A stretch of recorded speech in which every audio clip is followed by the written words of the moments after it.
et ma carrière. J'ai commencé l'école primaire à Dimokro et ensuite j'ai suivi mon père à Saint-Doux. Après mes études secondaires, sanctionnées par le baccalauréat en 1962 à Ouagadougou, j'ai bénéficié d'une bourse américaine. La question que se posent souvent les personnes sceptiques est la suivante. S'il n'est pas voltaïque, comment a-t-il pu bénéficier d'une bourse au titre de la haute volta? La réponse est simple. Les bourses offertes pour effectuer des études à l'extérieur d'un pays étaient attachées à cette époque au territoire et non à la nationalité du bénéficiaire. Ainsi, ils sont légion des ressortissants des pays voisins qui ont fait leurs études avec des bourses étrangères offertes à la Côte d'Ivoire.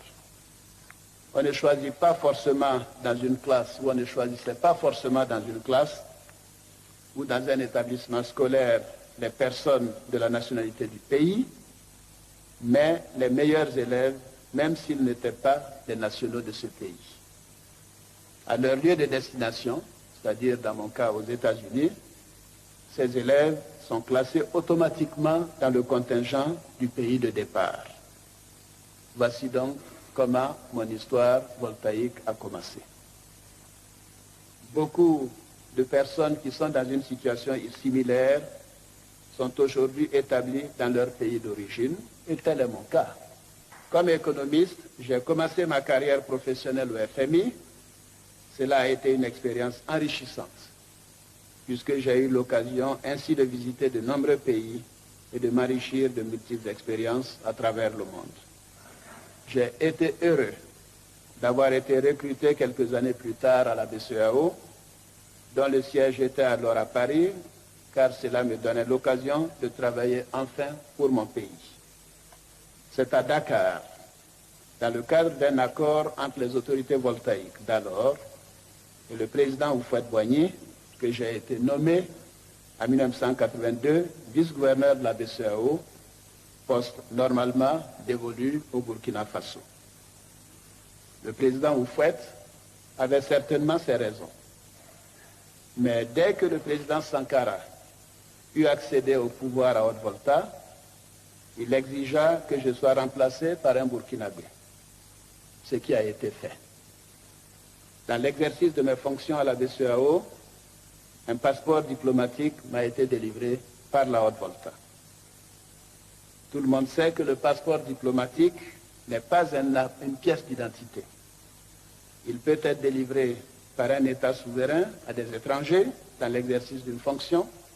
On me reproche d'avoir utilisé le passeport diplomatique voltaïque pour établir les actes notariés d'achat de biens immobiliers et une fiche d'ouverture de compte bancaire.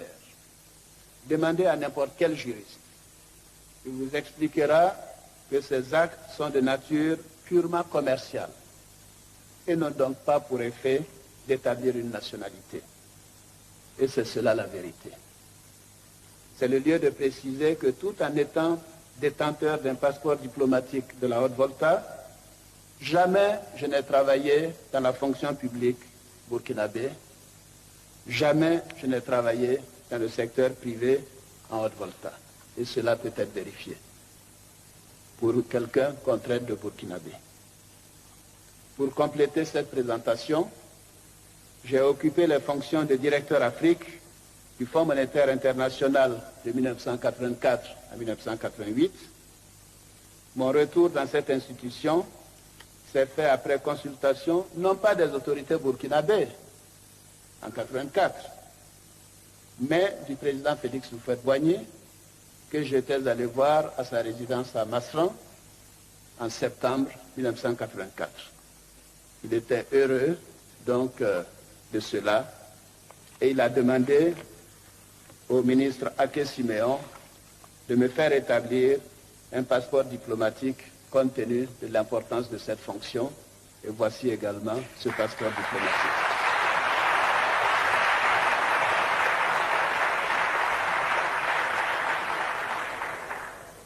Au décès du gouverneur Abdoulaye Fadiga, à qui je dois beaucoup dans ma carrière, le président Houphouët m'a fait le grand honneur de me rappeler pour assumer cette fois les fonctions de gouverneur de la BCEAO, poste réservé à la Côte d'Ivoire. Or, j'ai entendu mon frère, le président Babo, affirmer qu'il était choqué par le fait que j'ai été vice-gouverneur au titre de la Haute-Volta.